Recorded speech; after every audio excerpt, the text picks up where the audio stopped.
Malaysian സ്വദേശിയാണെങ്കിലും ഇന്ന് മലയാളികൾക്ക് ഏറെ പ്രിയപ്പെട്ട ഒരു പഴമാണ് റംബൂട്ടാൻ.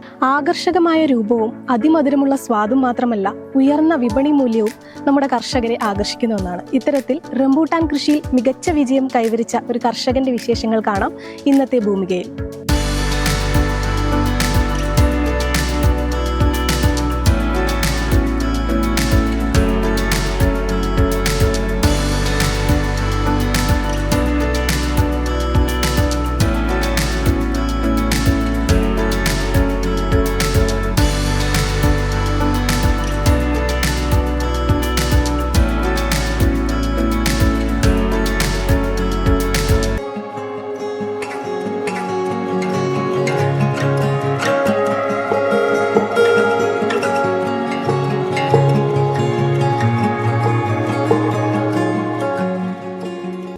റംബൂട്ടാൻ കൃഷിയിൽ വൻ വിജയം കൈവരിച്ച രണ്ട് ആൾക്കാരാണ് നമ്മുടെ കൂടെ ഉള്ളത്.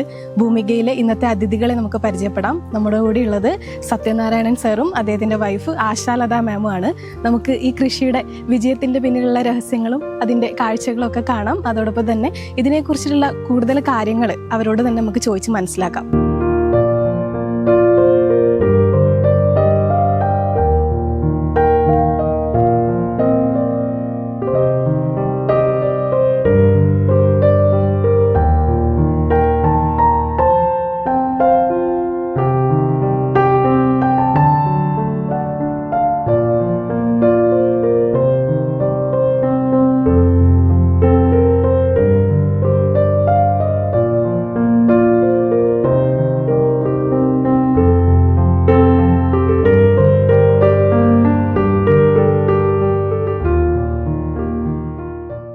അപ്പോൾ നമ്മുടെ ഈ ഒരു റംബൂട്ടാൻ കൃഷിയിലേക്ക് വരാനുണ്ടായ ഒരു സാഹചര്യം എങ്ങനെയാണ്? ശരിക്കും നമ്മൾ 2022 ഈ ഫാമിങ് ആരംഭിച്ചത്. അപ്പോൾ ഇവിടെ ഏകദേശം നമുക്ക് 6 ഏക്കർ സ്ഥലമാണ് ഉള്ളത്. അപ്പോൾ ഇത് എൻ്റെ മാത്രം പ്രോപ്പർട്ടി അല്ല, എൻ്റെ കൂടെ നമ്മുടെ അടുത്ത ക്ലോസ് ആയിട്ടുള്ള ഒരു സൂരജ് എന്ന് പറയുന്ന ഒരു കക്ഷിയുണ്ട്. അപ്പോൾ ഞാനും അദ്ദേഹവും വിദേശത്ത് 10 വർഷത്തോളം ഒരുമിച്ചുണ്ടായതാണ്. അതിനുശേഷം ഞാൻ 2005 പ്രവാസ ജീവിതം മതിയാക്കിയിട്ട് ഞാൻ ഇവിടത്തേക്ക് വന്നു. അദ്ദേഹം ഇപ്പോഴും ഗൾഫിൽ തന്നെയുണ്ട്. അതുപോലെ ഒരുപാട് ബിസിനസ്സുകളും പിന്നെ സ്വന്തമായിട്ട് കുട്ടികളെ ബോക്സിങ്ങും അതുപോലെയുള്ള സൈക്ലിംഗ് അങ്ങനെ ഒരുപാട് അഭ്യാസങ്ങൾ പഠിപ്പിക്കുന്ന അക്കാഡമിയുണ്ട് കണ്ണൂരിൽ, ദയാ അക്കാദമി എന്ന് പറഞ്ഞിട്ട്. അപ്പോൾ അവരും കൂടി എടുത്ത ഒരു പ്രോപ്പർട്ടിയാണിത്. അപ്പോൾ ഈ റംബൂട്ടാൻ എന്ന് പറയുന്ന ഈ ഒരു കൃഷി അവർക്ക്, നമ്മളിവിടെ സ്വാഭാവികമായിട്ടും റബ്ബറും അതൊക്കെയാണ് കൂടുതൽ, കവുങ്ങൊക്കെ. അപ്പോൾ അവർക്ക് ഇങ്ങനെ ഒരു വ്യത്യസ്തമായ രീതിയിലുള്ള ഒരു കൃഷി വേണം എന്നുള്ള ഒരു തോന്നൽ ഉണ്ടായതുകൊണ്ട് നമ്മളെന്നാലും ഓക്കെ നമുക്കൊരു റംബൂട്ടാൻ്റെ ഒരു ഫാമിങ് നടത്താം എന്ന് തീരുമാനിക്കുകയും അതുപോലെ തൃശ്ശൂർ മണ്ണൂത്തി പോയിട്ട് നമ്മൾ റംബൂട്ടാൻ്റെ ഏറ്റവും നല്ല ഇനങ്ങൾ ഇവിടത്തേക്ക് കൊണ്ടുവരികയും ചെയ്യായിരുന്നു. ഏതൊക്കെ ഇനങ്ങളാണ് ഇവിടെ പ്രധാനമായിട്ട്? ഇവിടെ മെയിനായിട്ട് നമുക്ക് ഉള്ളത് N18 വിഭാഗത്തിൽപ്പെട്ടതും അതുപോലെ തന്നെ E35 വിഭാഗം, അതുപോലെ സ്കൂൾ ബോയ് എന്ന് പറയുന്നത്. ഇത് സ്കൂൾ ബോയ് എന്ന് പറയുന്നത് അധികം ഹൈറ്റ് വെക്കൂല, നമുക്ക് താഴെ തന്നെ പറിച്ചെടുക്കാൻ വേണ്ടി പറ്റും. നല്ല പഴുത്ത കായ്ക്കളായിരിക്കും, കുറച്ച് ഉണ്ട ടൈപ്പുള്ള അത്തരത്തിലുള്ള ഐറ്റംസും. അങ്ങനെ ഒരു 4 ഐറ്റംസാണ് മെയിനായിട്ട് നമ്മുടെ ഈ ഫാമിൽ ഉള്ളത്.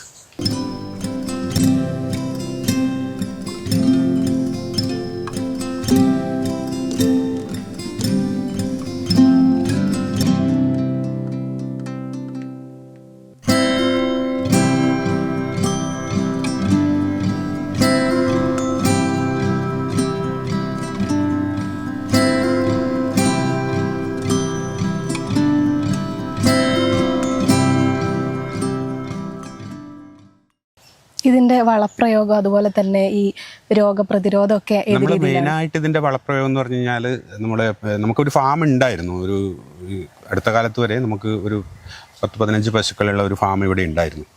അപ്പോൾ അതിന്റെ വളം തന്നെയാണ് നമ്മൾ ഇതിന് ഇതുവരെയായിട്ട് ഉപയോഗിച്ചുകൊണ്ടിരുന്നത്. പുറമേ ജൈവവളം തന്നെയാണ് ഉപയോഗിച്ചിട്ടുണ്ടായിരുന്നത്. അപ്പോൾ അതുകൂടാണ്ട് ഇടയ്ക്ക് കോഴിവളം അത് കൊടുക്കുക മാത്രമേ ഉള്ളൂ. പിന്നെ മരുന്ന് ഇതുവരെ നമ്മൾ തെളിച്ചിട്ടില്ല, ഇതുവരെ അങ്ങനെ തെളിക്കേണ്ടി വന്നിട്ടില്ല. അപ്പോൾ അതിൻ്റെ ഇപ്പം വേറെ ഹോംഫർട്ട് എന്നൊക്കെ പറഞ്ഞിട്ടുള്ള ഐറ്റംസ് ഉണ്ട്. അപ്പോൾ നമുക്ക് നെക്സ്റ്റ് ഇയറിൽ അങ്ങനെയുള്ള കാര്യങ്ങൾ ആവശ്യമുണ്ടെന്നുണ്ടെങ്കിൽ പരീക്ഷിക്കണം. ഇതുവരെ അങ്ങനെ ഒന്നും ചെയ്യേണ്ടി വന്നിട്ടില്ല. അതുപോലെ തന്നെ ഈ പക്ഷികള്, കീടബാധ, ഇതിനൊക്കെ പ്രതിരോധിക്കാൻ വേണ്ടിയിട്ട് ശരിക്കും ഇതിൻ്റെ ഒരു ബുദ്ധിമുട്ട് എന്ന് പറയുന്നത് ശരിക്ക് ഇതിന് വലയിടലാണ്. കാരണം ഇതിൽ തുടക്കക്കാരായതുകൊണ്ട് തന്നെ ഇത് വളരും തോറും നമുക്ക് വലിയ വലിയ വലകൾ മേടിച്ചിട്ട് ഇതിനിടണം. പിന്നെ അതിനനുസരിച്ചുള്ള ജോലി ചെയ്യാൻ വേണ്ടിയിട്ട് അതിൻ്റെ ആൾക്കാരെ കിട്ടാനുള്ള ഒരു ബുദ്ധിമുട്ടുണ്ട്. കാരണം മറ്റേ നമ്മുടെ അങ്ങോട്ടൊക്കെ ആണെന്നുണ്ടെങ്കിൽ, തെക്കൻ ഭാഗത്തേക്കൊക്കെ ആണെന്നുണ്ടെങ്കിൽ അങ്ങോട്ട് റംബൂട്ടാനൊക്കെ ഒരുപാടുണ്ട്. അപ്പോൾ അവരെ സംബന്ധിച്ചിടത്തോളം ഇത് വലയിടുക എന്ന് വെച്ച് കഴിഞ്ഞാലൊക്കെ ഈസിയാണ്. നമുക്ക് ആ ഒരു ബുദ്ധിമുട്ടുണ്ട്. പക്ഷേ ഇതുവരെ ചെറിയ വലകളാണ് കഴിഞ്ഞതിൻ്റെ അപ്പുറത്തെ വർഷമൊക്കെ നമ്മൾ ഇട്ടിട്ടുണ്ടായിരുന്നത്. പക്ഷേ ഈ വർഷം നമ്മൾ വലയൊന്നും ഇട്ടിട്ടില്ല. അപ്പം കാരണം ഈ വർഷം അധികം പക്ഷികളൊന്നും കൊത്തിയിട്ടില്ല അതുവരെ. ഇതുകൊണ്ട് തന്നെ ഇതുവരെ ഈ വർഷം വലയൊന്നും ഇട്ടിട്ടില്ല.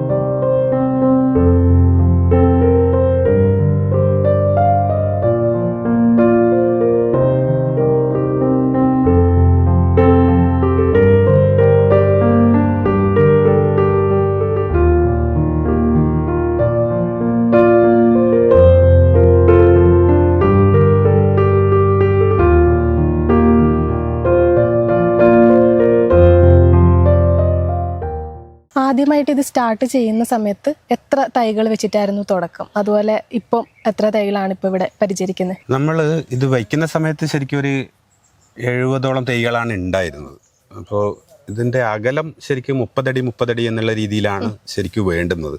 അത് ചിലത് ആ ഒരു അകലം ഇല്ലാത്തതുകൊണ്ടൊക്കെ നമ്മൾ ചിലത് അതിന് ശേഷം കളയേണ്ടി വന്നിട്ടുണ്ട്. ആ ഒരു കറക്റ്റായിട്ട് നമുക്കും ഈ ഒരു കൃഷിയിലേക്ക് പുതുമുഖങ്ങളാണ് നമ്മൾ. അതുകൊണ്ട് തന്നെ അതിനെ പറ്റിയിട്ട് വ്യക്തമായിട്ടുള്ള ഒരു ധാരണ അന്നേരം ഉണ്ടായിരുന്നില്ല.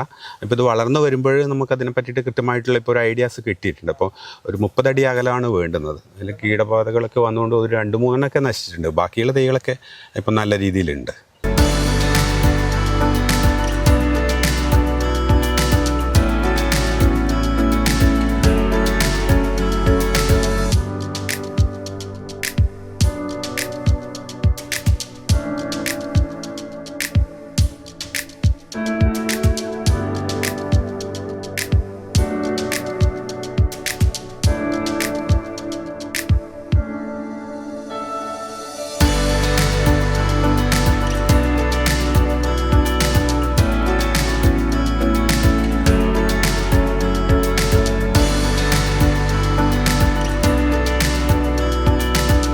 അതുപോലെ തന്നെ ഒരു റംബൂട്ടാൻ തൈ നടുമ്പോൾ ഒരു തുടക്കക്കാരെന്നുള്ള രീതിയിൽ ഒരാൾ ശ്രദ്ധിക്കേണ്ട കാര്യങ്ങൾ, അതിന്റെ ഒരു കുഴിയുടെ അളവ്, അതിന്റെ വളപ്രയോഗം, ഇതൊക്കെ ഏത് രീതിയിലാവണം സാറിന്റെ ഒരു അനുഭവത്തിൽ നിന്ന്? നമ്മൾ ആ ടൈമിന് ഹിറ്റാച്ചി എല്ലാം വൃത്തിയാക്കി ഹിറ്റാച്ചി കൊണ്ടുവന്നിട്ട് നമ്മൾ കുഴിയെടുത്തു.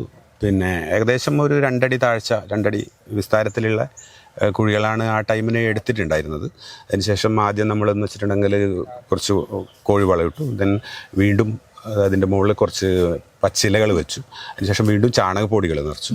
പിന്നെ കുറച്ച് ഫ്രഷ് മണ്ണ് നിറച്ചു. ആ രീതിയിൽ ഒരു 2 സ്റ്റെപ്പ് ആ രീതിയിലാക്കിയതിന് ശേഷമാണ് നമ്മൾ കൊണ്ടുവന്ന ഈ ഹൈബ്രിഡ് ഇനം നമ്മൾ നട്ടിട്ടുണ്ടായിരുന്നത്.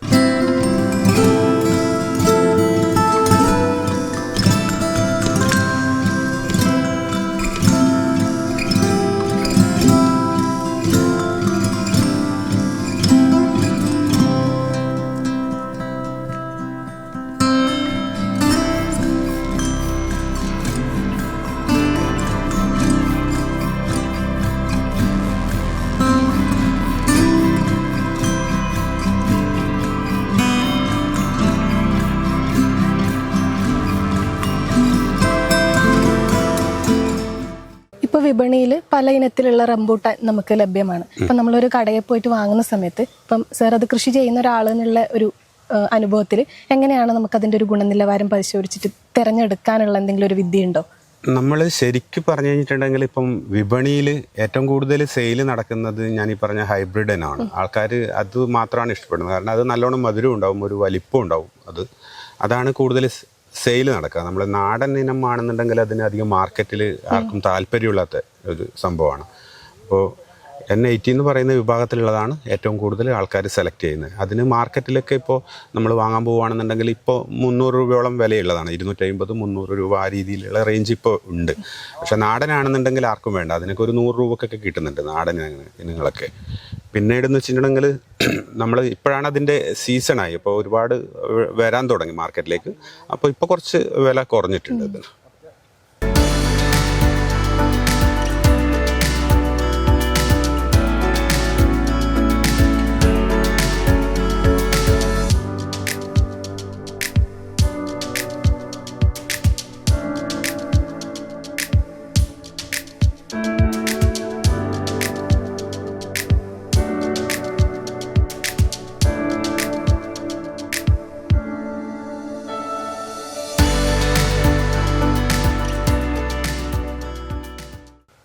അതുപോലെ തന്നെ ഈ ഒരു മേഖലയിലേക്ക് കടന്നു വന്നപ്പോൾ ഏറ്റവും കൂടുതലായിട്ട് നേരിട്ടൊരു പ്രതിസന്ധി ഏതായിരുന്നു? പ്രതിസന്ധി മെയിനായിട്ട് നമുക്ക് വേണ്ടുന്നത്ര ജോലിക്കാരെ കിട്ടാത്ത ഒരു ബുദ്ധിമുട്ടുണ്ട് അതാണ് ഏറ്റവും പ്രധാനമായിട്ടുള്ളത്. പിന്നെ ഇതിനെന്ന് വെച്ചിട്ടുണ്ടെങ്കിൽ നമ്മൾ വെള്ളം ഒഴിക്കുന്നതൊക്കെ വളരെ ഇമ്പോർട്ടൻ്റ് ആണ്. അപ്പോൾ നമ്മൾ ആദ്യം ഇവിടെ ആയിരുന്നു താമസം, പിന്നീട് നമ്മൾ താമസം ഇപ്പോൾ മാറി, കുറച്ച് ഇവിടുന്ന് ഒരു 15-20 കിലോമീറ്റർ ദൂരെയാണ്. അപ്പോൾ നമുക്ക് വെള്ളമൊഴിക്കാനുള്ള ബുദ്ധിമുട്ടൊക്കെ ഉണ്ടായിരുന്നു. അപ്പോൾ നമ്മൾ ചെയ്തിരുന്നതെന്ന് വെച്ചിട്ടുണ്ടെങ്കിൽ രാവിലെ വരും, അപ്പോൾ എന്ന് വെച്ചാൽ 2 മണിക്കൂർ വെള്ളം ഒഴിക്കും. അങ്ങനെ ഡെയിലിയാണ് നമ്മൾ വെള്ളം ഒഴിച്ച് കുറച്ച് സെക്ഷൻ ഒഴിക്കും, പിന്നെ പിറ്റേ ദിവസം വന്ന് വേറൊരു സെക്ഷൻ ഒഴിക്കും. ആ രീതിയിൽ ഇപ്രാവശ്യം നമ്മൾ നല്ല രീതിയിൽ ഇത് പരിപാലിച്ചിട്ടുണ്ട്. അപ്പോൾ അതിൻ്റെ ആ ഒരു ഗുണങ്ങൾ നമുക്ക് ഇപ്രാവശ്യം ഇതിൽ നിന്ന് കിട്ടിയിട്ടുണ്ട്. പക്ഷേ അതിന് വിപരീതമായിട്ട് കഴിഞ്ഞ വർഷമൊക്കെ നമ്മൾ ഒരു പണിക്കാരെ ഏൽപ്പിച്ചിട്ടാണ് ഈ പറയുന്ന വെള്ളം ഒഴിക്കുകയൊക്കെ ചെയ്തിട്ടുണ്ടായിരുന്നത്. അപ്പോൾ അതൊന്നും കറക്റ്റായിരുന്നില്ല. അവർ നമ്മൾക്ക് സ്ഥിരമായിട്ട് വന്ന് നോക്കാനുള്ള സംവിധാനങ്ങളൊന്നുമില്ല. അപ്പോൾ നമ്മൾ ഇവിടെ ടാപ്പിങ് ഒക്കെ ഉണ്ട്. അപ്പോൾ അവരെ തന്നെ നമ്മൾ ഈ വെള്ളം ഒഴിക്കാനുള്ള ഒരു എക്സ്ട്രാ എമൗണ്ട് കൂടി കൊടുത്തിട്ട് ചെയ്യിപ്പിക്കുവാന്ന് ചെയ്തിട്ടുണ്ടായിരുന്നത്. അപ്പോൾ അതൊന്നും കഴിഞ്ഞ പ്രാവശ്യം അത്ര ഓക്കെ ആയിരുന്നില്ല. അതുകൊണ്ട് തന്നെ എന്ന് വെച്ചാൽ കഴിഞ്ഞ പ്രാവശ്യം നമുക്ക് കാര്യമായ വിളവൊന്നും നമുക്ക് കിട്ടിയിട്ടുണ്ടായിരുന്നില്ല. പക്ഷേ ഇപ്രാവശ്യം എന്ന് വെച്ചിട്ടുണ്ടെങ്കിൽ നമ്മൾ തന്നെ നേരിട്ട് അതെല്ലാം കൈകാര്യം ചെയ്യുന്നത് കൊണ്ട് തന്നെ നമുക്ക് നല്ല ഈൽഡ് ഇപ്രാവശ്യം നമുക്ക് പരിചരണം ഉള്ളത് കൊണ്ട് നല്ല രീതിയിൽ നമുക്ക് അത് കിട്ടിയിട്ടുണ്ട്. വെള്ളം അത് ഒരുപാട് കൂടിക്കഴിഞ്ഞാലും പ്രശ്നമാണ്, അധികം കുറഞ്ഞു കഴിഞ്ഞാലും പ്രശ്നമാണ്. ഇത് ഇപ്രാവശ്യം അത് കറക്റ്റായിട്ട് നമുക്ക് ചെയ്യാൻ പറ്റിയതുകൊണ്ട് നമുക്ക് നല്ല വിളവെടുപ്പ് ഇപ്രാവശ്യം ഉണ്ടായിട്ടുണ്ട്.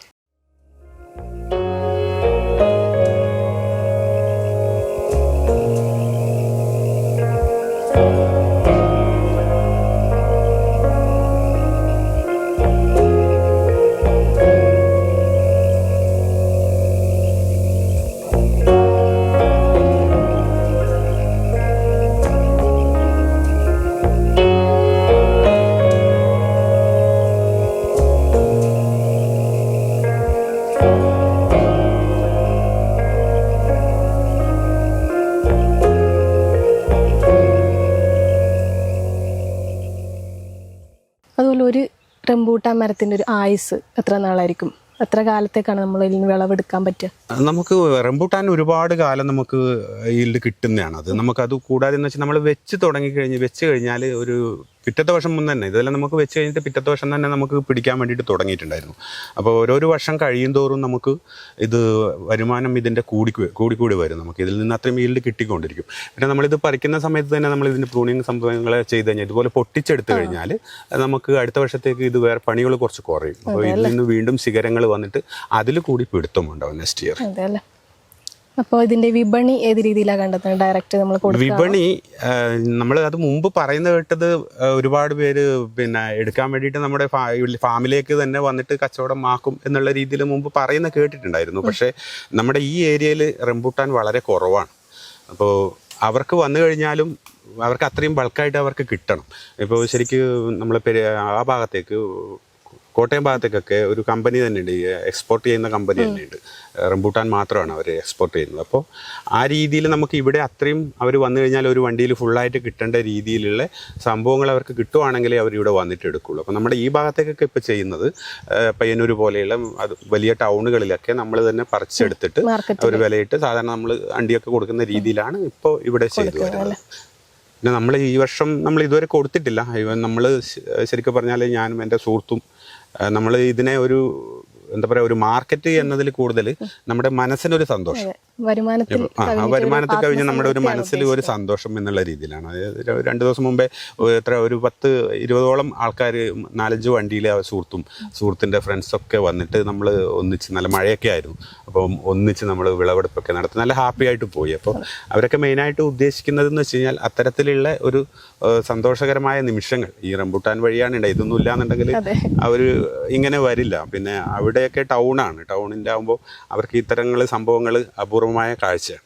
അപ്പോൾ അതുകൊണ്ട് തന്നെ കുറേ ആൾക്കാർ 2 ദിവസം മുമ്പേ വന്നിട്ടുണ്ടായിരുന്നു. ഇനി ആദ്യം ഒരു 10 ദിവസം കഴിഞ്ഞാൽ അവർ വീണ്ടും അത്തരത്തിൽ വരാനുള്ള പരിപാടിയുണ്ട്.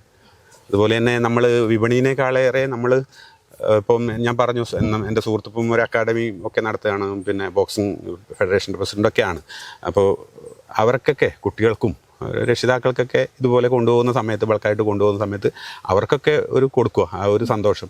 അതുപോലെ എന്നെ സംബന്ധിച്ചിടത്തോളം ആണെന്നുണ്ടെങ്കിലും എനിക്ക് ഇതിന് തുല്യമായിട്ട് ഞാൻ നമ്മുടെ ഒരു ചെസ്സിൻ്റെ ഒരു അക്കാഡമി ഉണ്ട്. അതുപോലെ തന്നെ നമ്മൾ പയ്യന്നൂർ ഒരുപാട് സ്കൂളുകളിൽ ഞാൻ ക്ലാസ്സുകൾ എടുക്കുന്നുണ്ട്. ഇപ്പോൾ ചിന്മയ, ഉർസുലിൻ, PS, ലത്തീഫിയ, അതുപോലെ ചെറുപുഴ സെൻറ്റ് ജോസഫ്. അപ്പോൾ അങ്ങനെയുള്ള കുട്ടികൾക്കൊക്കെ നമ്മൾ കുറേശ്ശെ കൊടുക്കുക. അവർ ഈ പറയുന്ന നല്ല വളങ്ങളൊന്നും ഉപയോഗിക്കാത്ത രീതിയിലുള്ള പ്രകൃതിദത്തമായ റംബൂട്ടാനൊക്കെ ഒന്ന് കഴിക്കട്ടെ എന്നുള്ള ഒരാഗ്രഹമാണ് ഇപ്പോഴുള്ളത് നമ്മൾ.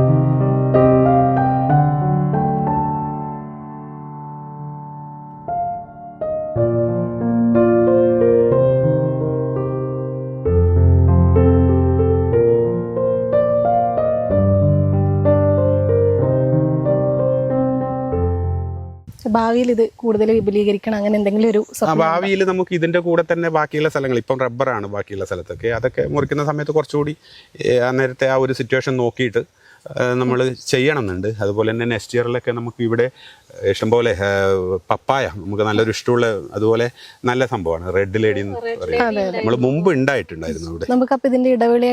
അത് ചെയ്യാൻ വേണ്ടിയിട്ട് വരും. ഇത് കുറെ ഉയരുന്നത് വരെ ആ കാലിയായി കിടക്കുന്ന ഭാഗത്തൊക്കെ നെക്സ്റ്റ് ഇയർ ആകുമ്പോഴേക്കും നല്ലൊരു റെഡ് ലേഡീൻ്റെ ഒരു തോട്ടം കൂടി ഇതിനോട് ചേർന്നിട്ട് വികസിപ്പിക്കണം എന്നാണ് ഒരു ആഗ്രഹം.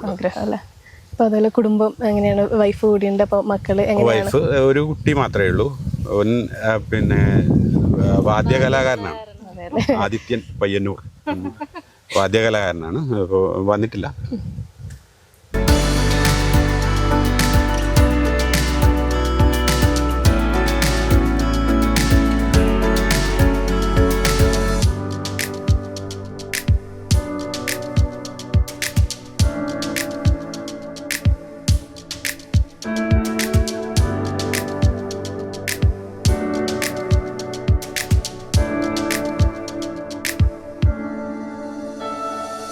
ഈ ഒരു റംബൂട്ടാൻ കൃഷി സാർ പറഞ്ഞ ഒരു പാഷനായിട്ട് കൊണ്ടുപോകുന്നതാണ്. അപ്പൊ മെയിൻ ആയിട്ട് എന്താണ് സാർ ചെയ്യുന്നത് വർക്ക്? നമ്മൾ പ്രധാനമായിട്ടും നമ്മളെ പയ്യന്നൂരും അതുപോലെ തന്നെ പ്ലാത്രയിലും നമ്മളെ കുട്ടികൾക്ക് ചെസ്സിൻ്റെ ക്ലാസ്സുകൾ അത് വളരെ ഇമ്പോർട്ടൻ്റ് ആണ്. കാരണം ഇന്നത്തെ കാലത്ത് എല്ലാവരും ലഹരിക്ക് അടിമപ്പെടുകയാണ് ചെയ്യുന്നത്. എല്ലാവരും ടർഫുകളിലും അതുപോലെ തന്നെ രാത്രിക്കൊക്കെ വീട്ടിലെത്താൻ വേണ്ടിയിട്ടൊക്കെ രാത്രി 1 മണി 2 മണിക്കൊക്കെയാണ് കുട്ടികൾ എത്തുന്നത്. അപ്പോൾ അതിൽ നിന്നൊക്കെ അവരെ മാറ്റി നിർത്താൻ വേണ്ടിയിട്ട് ഞാനും അതുപോലെ തന്നെ മുമ്പ് നെറ്റ്വർക്കിലൊക്കെ ക്ലാസ് എടുത്ത ചെസ്സിൻ്റെ ഒരു പര്യായമായി ഉണ്ടായിരുന്ന ഒരു ബാലറാം സാറുണ്ട്, താടി വെച്ചിട്ടുള്ള. അപ്പോൾ സാറ് ടൂർണമെൻറ്റുകളും ഒക്കെ കണ്ടക്ട് ചെയ്യുന്ന ഒരുപാട് പേർക്ക് കോച്ചിങ് കൊടുത്ത് പയ്യന്നൂർ ഏരിയയിലും കേരളത്തിലൊക്കെ അറിയപ്പെടുന്ന ഒരു വ്യക്തിയാണ്, ദേശീയ താരമൊക്കെ ആയിരുന്നു. അപ്പോൾ ഞാനും സാറും ചേർന്നിട്ടാണ് ഒരു ഇൻഡോ-US അക്കാദമി എന്ന് പറയുന്ന ഒരു സ്ഥാപനം നടത്തിയിട്ടുണ്ടായിരുന്നു. സാറ് ഒരു 1.5 വർഷം മുമ്പേ വിട്ടുപോയി. അപ്പോൾ ആ സാറിൻ്റെ പേരിൽ നമ്മളൊരു ഫിഡേ ടൂർണമെൻറ്റൊക്കെ പയ്യന്നൂർ ചിന്മയ സ്കൂളിൽ വെച്ചിട്ട് ആഗസ്റ്റ് മാസത്തിൽ നടത്തുന്നുണ്ട്.